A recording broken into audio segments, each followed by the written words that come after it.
मित्रांनो, सेफॉलॉजिस्ट कम निवडणूक तज्ज्ञ योगेंद्र यादव यांच्या मते महाराष्ट्रामध्ये एनडीएला जवळजवळ 20 जागांचा तोटा होताना दिसतोय. म्हणजे इंडिया अलायन्स वन साइड 20 जागा जिंकते आहे. आता त्यावेळेला एनडीएने म्हणजेच भाजप शिवसेना मिळून एक 42 जागा त्या जिंकलेल्या. त्यांच्यासोबत एक इंडिपेंडंट कॅन्डिडेट होता. भाजपने 23 जागा तर शिवसेनेने 18 जागा जिंकलेल्या. आता ह्या नुकसानाचा पर्सेंटेज जर काढला तर भाजपला जास्त नुकसान होताना आपल्याला दिसत नाहीये, कारण भाजप 6 ते 7 जागांवर हारताना दिसते. म्हणजेच भाजपला जवळजवळ 15-16 जागा मिळतातच. पण नुकसान कुणाचं होतंय?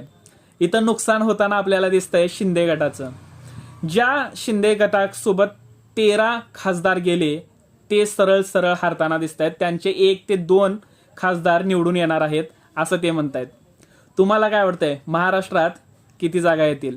आणि तुमचा आकडा कमेंट नक्की करा.